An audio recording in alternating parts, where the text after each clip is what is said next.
ऋषि नारद।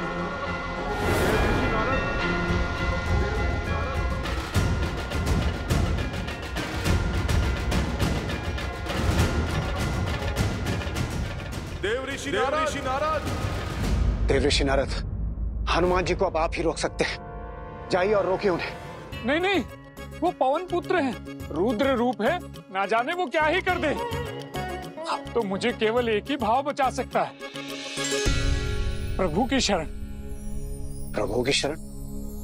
तो आप क्या पृथ्वी पर जाने वाले हैं? नहीं नहीं, नंदनवन में। नंदनवन? कहीं भी जाओ, ना हनुमान की दृष्टि से बच पाओगे और ना ही उनके प्रश्नों से। हाँ, उचित होगा कि आप स्वयं जाके उन्हें सत्य बता दें और उन्हें समझाने का प्रयास करें, क्योंकि आप ब्रह्मांड के किसी भी कोने में क्यों ना हो, वो आपको खोज ही लेंगे।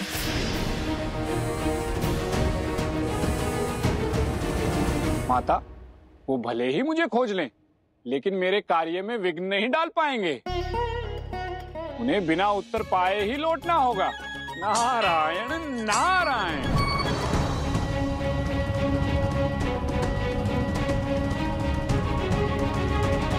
लगता है मुझसे बचने के लिए युक्ति सोच रहे हैं मुनिवर। चलिए आज फिर आंख मिचोली का खेल खेल लेते हैं।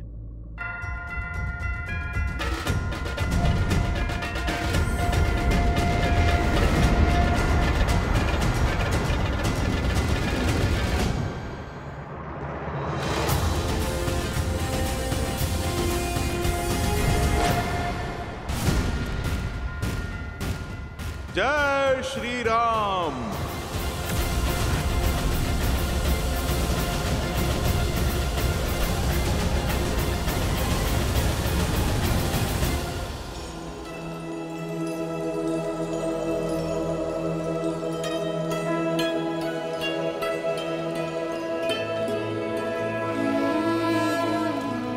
नारायण नारायण।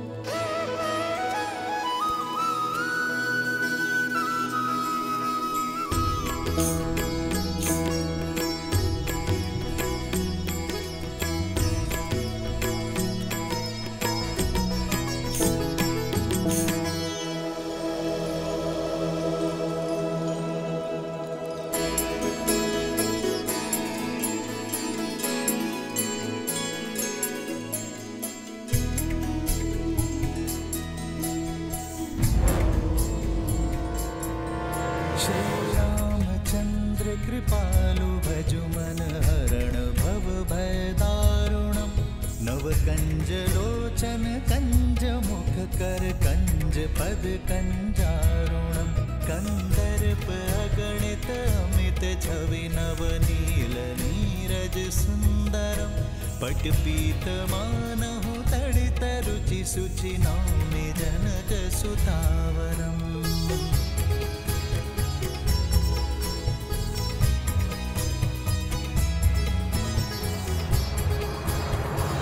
युक्ति तो अद्भुत निकाली है नारद ने। हनुमान हरि के भजन में कभी विघ्न नहीं डालेंगे। यमदेव, यही उचित समय है। देव ऋषि नारद ने श्रीहरि के भजन से हनुमान जी को बांध दिया है और श्री राम भी अयोध्या पहुंचने ही वाले हैं। भेज दीजिए काल पुरुष को, यही उचित समय होगा।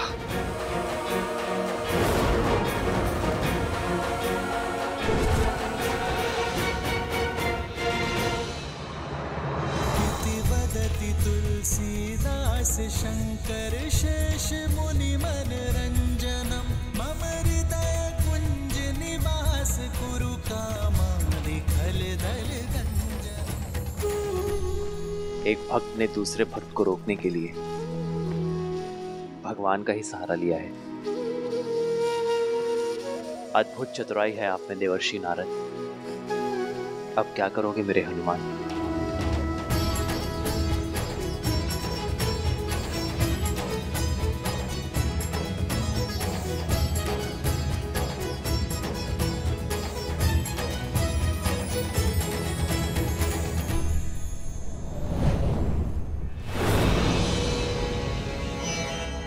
काल पुरुष, आपके प्रस्थान करने का समय आ गया है।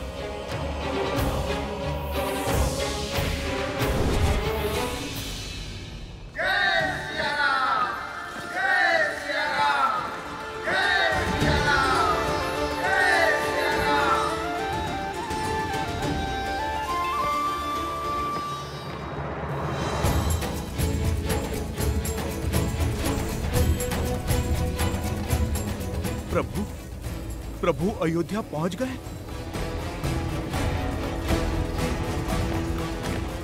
तो नारद मुनि मुझे टालने के लिए प्रभु के भजन में लीन हैं।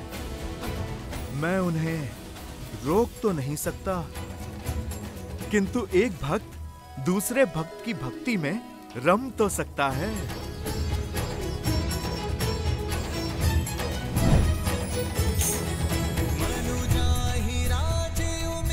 अच्छा, तो इन्हें लगता है मुझसे अधिक स्तुति कर पाएंगे ये। नारद किसी के रोके नहीं रुकता। नारायण नारायण।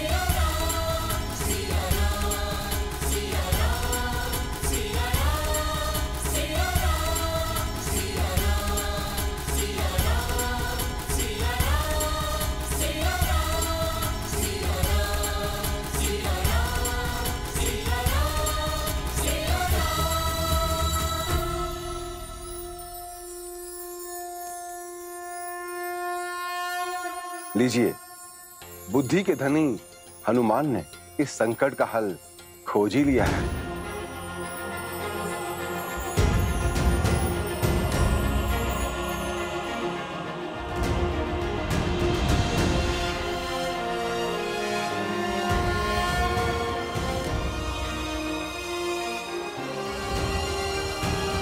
मान गए हनुमान जी?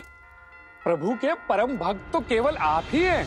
मुनिवर, ये तो आपकी कृपा है, किंतु आज ये भक्त इस भक्त के प्रश्नों से बचने का प्रयास कर रहा है। नारायण नारायण। आपकी राजनीति मेरी समझ से तो परे है। एक और उधर बताया तो दूसरी ओर इधर। अब देखिए हनुमान जी, मैंने तो वही किया जो मुझे कहा गया था। आप इस समय श्री राम के साथ नहीं हो सकते। हनुमान जी, मेरी चाल का केवल यही कारण है। प्रभु के साथ नहीं हो सकता अर्थात? अधिक तो नहीं कह सकता हनुमान जी, किंतु इस समय आपका श्री राम के साथ होना नियति को स्वीकार नहीं है हनुमान जी।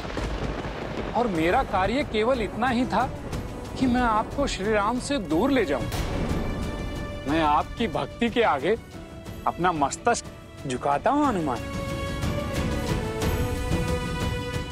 आप जैसा भक्त इस धरा पर न जन्मा है न कभी जन्मेगा। आपकी शुद्ध भक्ति से आने वाला युग श्रद्धा एवं सतता सीखेगा, संबंध निभाना सीखेगा, और इसी कारण आप सदैव सदैव के लिए स्मरण किए जाएंगे। बस इससे अधिक मैं और कुछ नहीं कह सकता हूं हनुमान जी। मुनिवर, मेरा संदेश सत्य में बदल रहा है। मेरे प्रभु पर संकट के बादल मंडरा रहे हैं। आप मुझे आज्ञा दीजिए। मेरे जीवन का एकमात्र उद्देश्य प्रभु की रक्षा मुझे पुकार रहा है। जय श्री राम।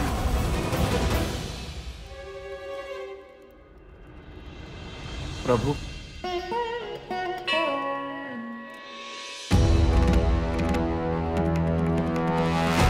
ऋषिवर, इसके आगे का मार्ग हम स्वयं पूर्ण करेंगे, क्योंकि कुंभकर्ण पुत्र देवामीर को यह ज्ञात हो चुका होगा कि श्री राम के पुत्र यहाँ आ चुके हैं। ऐसे में हम पर अनंत प्रहार होने लगेंगे और इसमें आपका जीवन भी संकट में आ सकता है। और गुरुवर, आपको कोई संकट में डालकर हमें विवश करे तो वो मुझे बिल्कुल स्वीकार नहीं। इसलिए हम आपसे आग्रह करते हैं कि आप जाकर शिव मंदिर में बैठकर तप कीजिए। तब तक हम इस कुंभकर्ण के पुत्र को समझा कर आते हैं। कल्याण हो।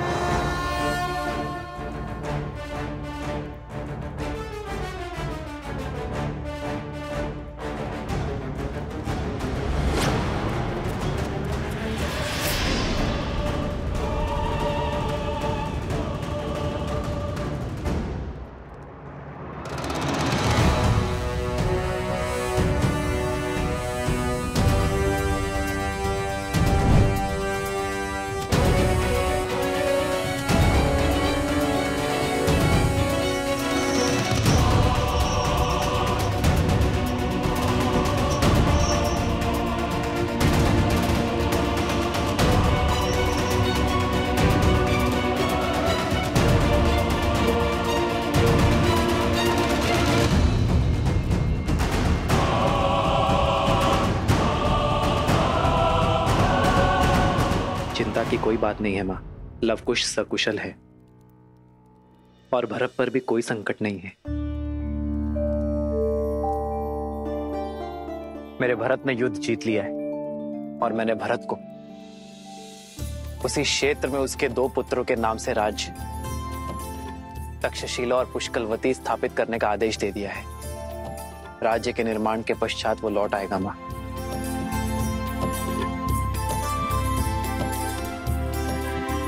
अब जैसे मेरे चित्त को शांति मिल गई है माँ। ऐसा आभास होता है जैसे धर्म स्थापना के सभी कार्य संपूर्ण हो गए।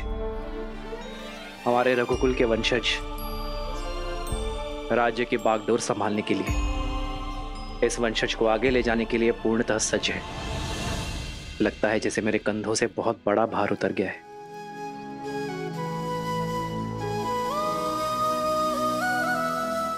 श्री राम श्री राम श्री राम श्री राम।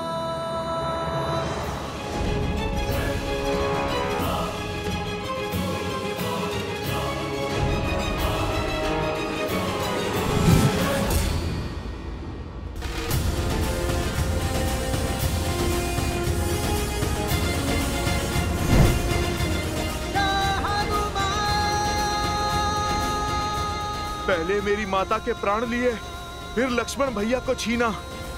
अब ये नियति मुझसे मेरे प्रभु को पृथक करने का षड्यंत्र रच रही है। कुछ तो है जो मेरी सोच और समझ से बाहर है। अति शीघ्र प्रभु के पास पहुंचना होगा।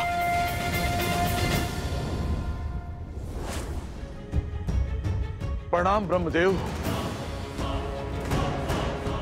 काल पुरुष को रिक्त हाथों लौटना पड़ा क्योंकि हनुमान अयोध्या की ओर अग्रसर हैं। हनुमान के होते श्री राम अपना देह कैसे त्यागेंगे?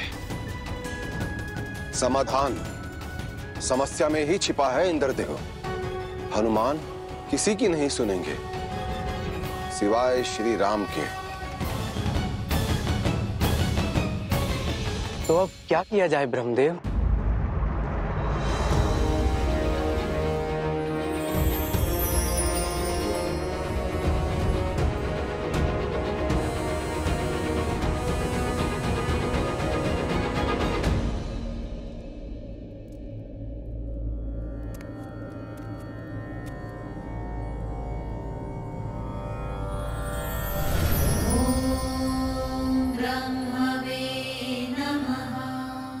प्रभु, इस समय आप यहाँ बताइए किस प्रयोजन से आए हैं? एक समस्या है श्री राम, जिसका समाधान समस्या में ही छिपा है। हमारे संकट का निवारण आप हैं श्री राम। मैं उसी दुविधा के हल के लिए यहां उपस्थित हुआ हूं, जिसके लिए आप भी चिंतित हैं हनुमान।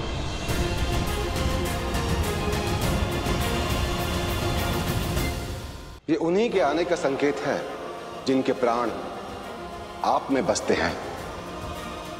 किंतु आपके प्राण तो केवल धर्म में बसते हैं। जिस धर्म के पथ पर चलकर आपने अपने ही अनुज लक्ष्मण को मृत्यु को पाने की आज्ञा दे दी, जिस धर्म की ज्योत को प्रज्वलित रखने के लिए देवी सीता ने अपने प्राण त्याग दिए, उसी धर्म को आगे बढ़ाने के लिए, जीवन चक्र को आगे बढ़ाने के लिए, नए युग के आगमन के लिए, त्रेता के अंत और द्वापर युग के शुभारंभ के लिए आपको जाना होगा प्रभु, ताकि आपका अगला अवतार इस धरा को तृप्त करे और संसार को नई सीख दे। पर जब तक हनुमान यहां है तब तक ये असंभव है। आपको हनुमान को समझाना होगा। कैसे, ये तो आप जाने, किंतु करना आपको ही होगा प्रभु।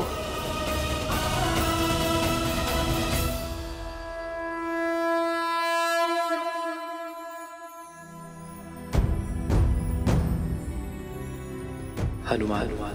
प्रभु,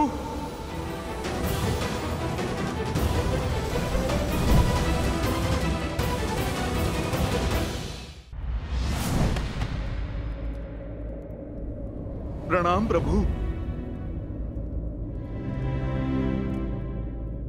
हनुमान, मैं तुमसे कुछ बात करना चाहता हूं। इस तुच्छ भक्त में इतना सामर्थ्य तो नहीं कि मैं आपसे कुछ कह सकूं, किंतु मैं इतना अवश्य समझ चुका हूं कि कुछ तो घट रहा है जो मुझसे छुपाया जा रहा है। प्रभु, कोई तो सत्य है जिसे मुझसे पृथक रखा जा रहा है। इसलिए प्रभु, मैंने निर्णय लिया है कि अब मैं आपको एक क्षण के लिए भी अकेले नहीं छोड़ूंगा। मेरे नहीं होने पर उस काल के पग अयोध्या तक पहुंचे, किंतु अब मेरे रहते वो काल इस अयोध्या में पग धर के दिखाए। ये चुनौती है मेरी उस काल को। अब काल का काल बनेगा ये हनुमान।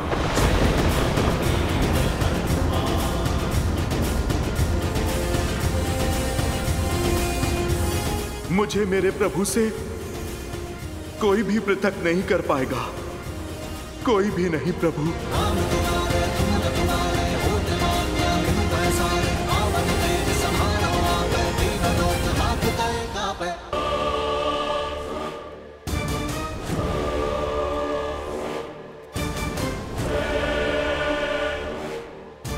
तो तुम हो उस राम के पुत्र, तुम भी उसी की भांति तुच्छ दिखते हो। निर्बल बनवासी से तुम्हारे पिता राम ने मेरे पिता की हत्या की। संसार समझता है वो महान है, वो बहुत बड़ा योद्धा है, किंतु सत्य तो ये है कि उस राम में इतना सामर्थ्य नहीं, वो इतना महान नहीं कि बल से मेरे पिता श्री कुंभकर्ण और पितामह रावण को मार सके। छल किया था उसने, छल। आज मैं उस राम को राक्षस कुल की शक्ति से अवगत कराऊंगा, किंतु उससे पूर्व तुम्हारे हाथ खोल तुम्हें लड़ने का अवसर दूंगा। क्या करूं, मैं उस राम जैसा छलिया जो नहीं हूं।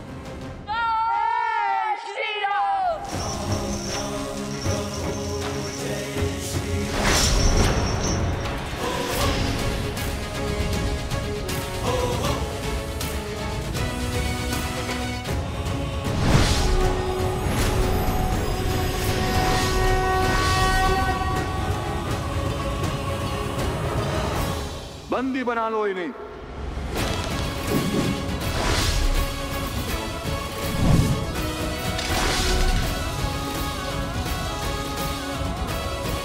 जिनका नाम इतना अनादर से ले रहे हो, अब हम तुम्हें उनका परिचय देते हैं, उनके नाम लेने का ढंग सिखाते हैं। रघुकुल शिरोमणि, कौशल नरेश, अयोध्यापति, दशरथ नंदन श्री राम। अहंकार के इसी मद में, शक्ति के इसी मद में तुम्हारे पितामह भी मृत्यु को प्राप्त हुए थे। सुना है वो रावण भी हमारे पिताश्री के नाम के आगे श्री लगाने से कतराता था, क्योंकि श्री से राम संपूर्ण होते हैं, क्योंकि श्री में सीता है और सीता से राम, सिया राम की शक्ति है उसमें। अंत में वो रावण भी श्री राम कह के ही तो मरा था। श्री राम वो ध्वनि नहीं जिससे मन घबराए, ये वो जयघोष है जिससे हर पुरुष, हर स्त्री, हर नर, हर मन को एक करता है। और धर्म की ओर से श्री राम और माता सीता का आयन ही तो श्रीमद् रामायण है, और हम सिया राम के पुत्र हैं। चाहे तो एक ही बाण में तुम्हारी जीवन लीला समाप्त कर सकते हैं, किंतु नहीं, हमारे पिताश्री ने भी तुम्हारे पितामह को, तुम्हारे पिता को एक अंतिम अवसर अवश्य दिया था सुधरने का।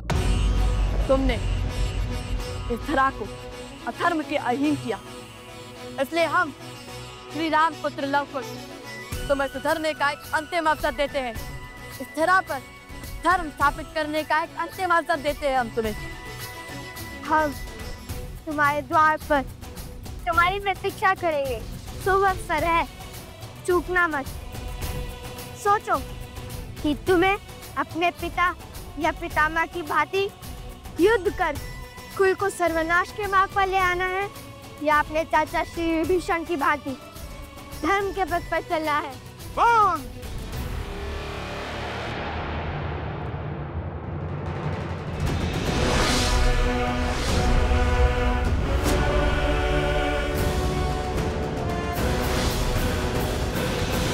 विश्वासघाती था वो विभीषण जो शत्रु के आगे नतमस्तक हो गया।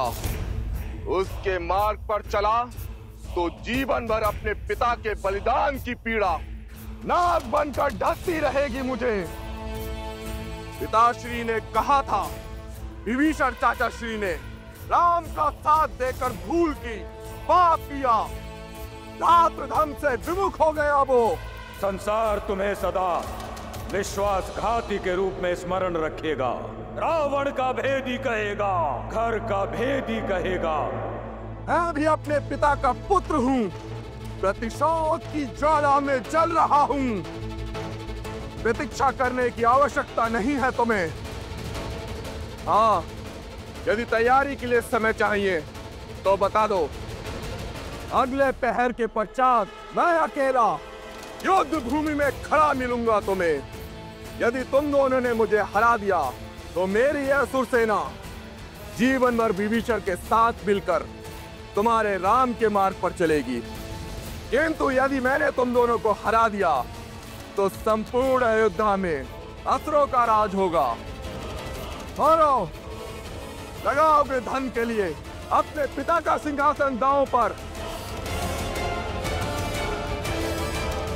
यदि है सामर्थ्य, अपने बल, अपने रथ, अपने कुल पर विश्वास, तो उतरो युद्ध भूमि में, ना मुझसे। देखो, मैंने भी अपना राज्य दांव पर लगाया है, फिर तुम्हें किसने रोका है?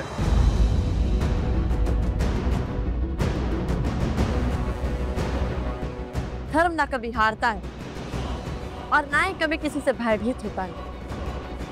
हम शर्त के पास में नहीं बनते, किंतु एक वचन अवश्य देते हैं। शीघ्र ही इस स्थान से तुम्हारी अधर्म की सत्ता का अंत होगा। यहाँ धर्म का संचालन होगा। जय सिया राम।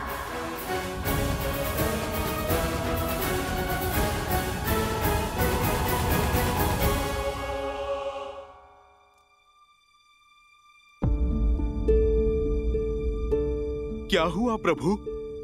कहीं इस सेवक की बातों से आप आहत तो नहीं हो गए? ऐसी कोई बात नहीं है हनुमान। दिन चाहे जैसे हो, उसे ढलना होता है। उदय होना, संसार को प्रकाश देना और फिर अस्त हो जाना, यही सूर्य की नियति है। नियति ने जो कुछ भी रचा है उसका पात्र बन जाना ही जीवन है। हाँ, अपनी नियति तक पहुंचने का मार्ग कदाचित भिन्न हो सकता है, किंतु उसे बदला नहीं जा सकता हनुमान। फिर चाहे वो हमारे लिए कितना ही दुखदाई क्यों ना हो। प्रभु, आपसे बड़ा ज्ञानी कौन है? मैं तो ठहरा मोटी बुद्धि का वानर। मैं बस अपनी समझ के अनुसार यही कह सकता हूँ कि यदि किसी भी पुत्र से पूछा जाए कि उसके माता पिता की छाया उसके सर से उठा ली जाएगी और वो बस वहां पर खड़ा देखता रह जाएगा, उसे तो बुरा लगेगा ही ना। प्रभु, इन आंखों से मैंने अपनी माता को धरती में समाते देखा। यदि ये हनुमान अपने पे आता तो भूमि देवी को भी बांध लेता। प्रभु, वो मेरी माता की आज्ञा की अवहेलना होती और मेरी माता की माता का अपमान। बस मैं विवश खड़ा देखता ही रहा। मैं उस पीड़ा के सागर से उभर भी नहीं पाया कि उस काल के पैर इस अयोध्या में फिर पड़े और अपने लक्ष्मण भैया को अपने सामने इस संसार से जाते देखता रहा। प्रभु, तब भी आपके आदेश और लक्ष्मण भैया के हट के आगे मैं हार गया। प्रभु, पर अब इस हनुमान की धैर्य की सीमा चूक गई है और अब मैं ये स्वीकार नहीं करूंगा कि मेरे रहते मेरे प्रभु श्री राम या रघुकुल के किसी भी सदस्य पर कोई भी समस्या आए। प्रभु, मैं स्वयं काल के समक्ष खड़ा हो जाऊंगा, चाहे इसके लिए ये नियति मुझे कोई भी दंड दे।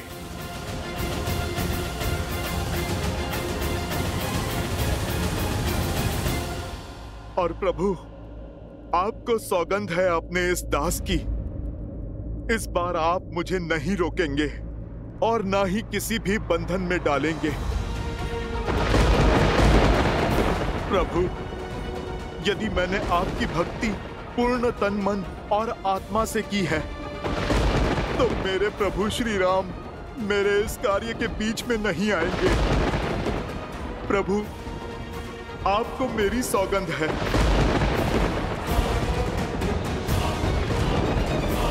ब्रह्मदेव, ये क्या कर दिया हनुमान ने? एक और श्री राम हनुमान की सौगंध से बंधे हैं और दूसरी ओर हनुमान काल चक्र के मध्य में बाधा बनकर खड़े हैं। माता सरस्वती, अब आप ही कोई मार्ग सुझाइए। देवराज, भले ही मैं ज्ञान की देवी हूँ, लेकिन भक्ति के आगे ज्ञान हार ही जाता है। हनुमान के सामने मैं स्वयं ही असहाय हूँ। हनुमान त्रेता और द्वापर के मध्य में संकट बनकर खड़े हैं और हम देवताओं से उन्हें अभय प्राप्त होने के साथ साथ चिरंजीवी होने का आशीष भी प्राप्त है। तब कौन हरेगा हमारे इस संकट को? क्या हुआ यमदेव, आप बड़े विचलित हैं? विचलित तो सृष्टि का चक्र हो रहा है ब्रह्मदेव, और बाधा क्या है आप स्वयं जानते हैं ब्रह्मदेव। यदि काल अयोध्या के भीतर नहीं पहुंचा तो जिन लोगों का जीवन काल पूरा हो चुका है और वो लोग अपने समय से ऊपर जी रहे होंगे, सारा संतुलन ब्रह्मदेव भंग हो जाएगा। केवल श्री राम नहीं, और भी लोगों का जीवन चक्र हनुमान ने अपने हाथों से रोका हुआ है। यदि कोई मार्ग नहीं निकला ब्रह्मदेव, तो विवश होकर मुझे हनुमान पर बल प्रयोग करना होगा। महादेव वैसे भी ध्यान में लीन है, तो क्यों ना यमराज को एक अवसर दिया जाए, कदाचित वही कोई मार्ग निकाल ले।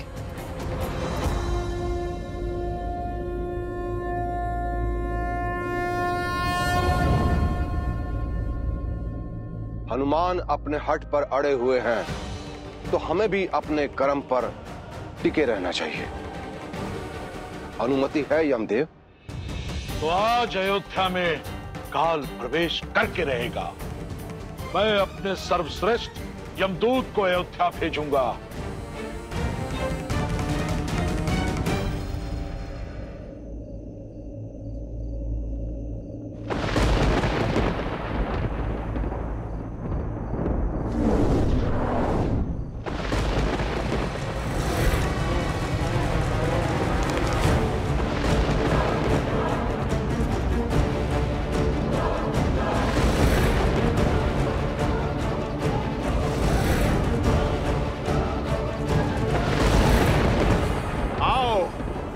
तुम्हारी ही प्रतीक्षा में हूं।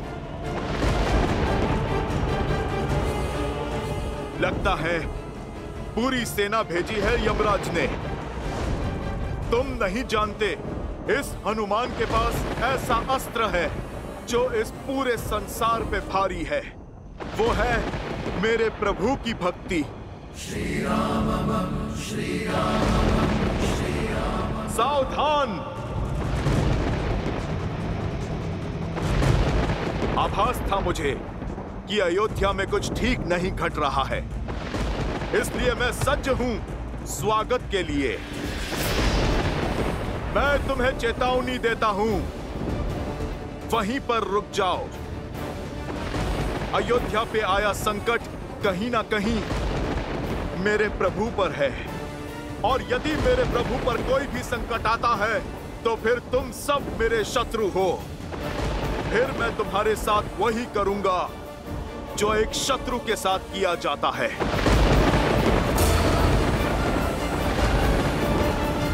जय श्री राम। जय महावीर हनुमान, जय जय पवन पुत्र हनुमान। यमदेव, मैं आपसे आग्रह करता हूं, आप अपने दूतों को लौटा लीजिए, अन्यथा इस राम भक्त हनुमान का क्रोध साक्षात काल भी नहीं सह पाएगा। हम आपके बल से अनुभज्ञ नहीं हैं मारुति, परंतु हम अपने स्वामी के आदेश से भी बंधे हैं।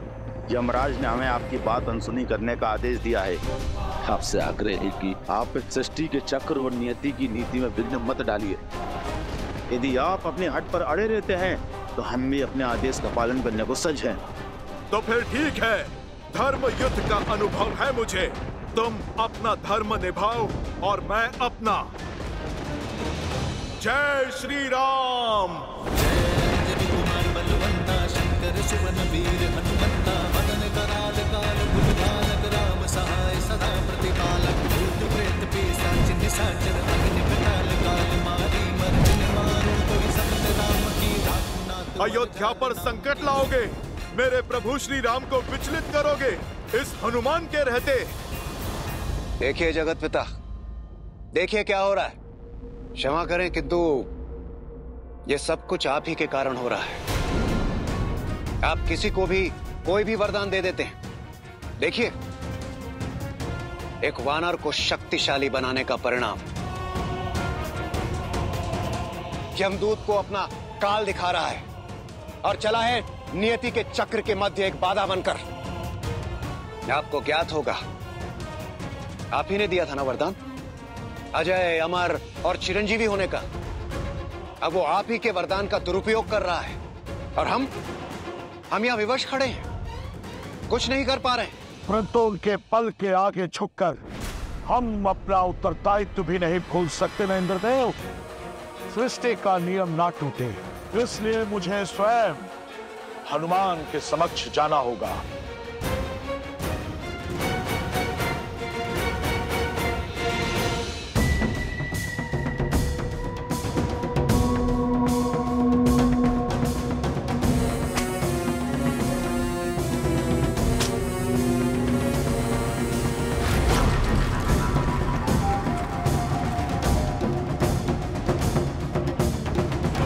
राम के पुत्र होने का अहंकार है ना तुम्हें?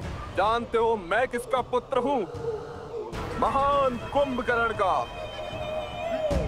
मुझे हरा सकने वाला अभी जन्मा नहीं।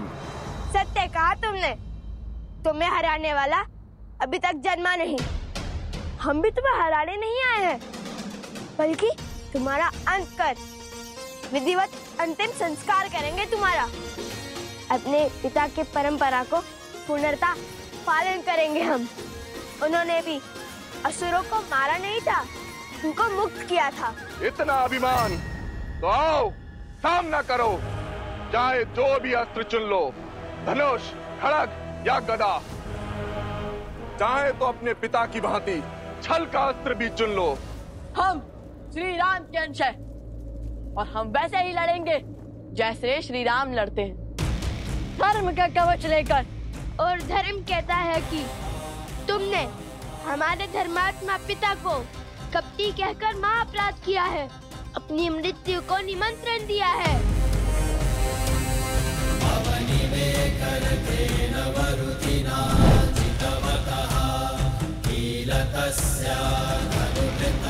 तुम्हें लगता है कि हमारे पिता छल और कपट से जीते थे? तो ठीक है, हम सिद्ध करेंगे कि श्री राम के रक्त में कपट नहीं। आज युद्ध बराबरी का होगा और हम भी वही अस्त्र उठाएंगे जिसमें तुम्हें महारत प्राप्त होगी। आज हम तुम्हारे नियमों से लड़ेंगे और उसी से तुम्हारा अंत करेंगे।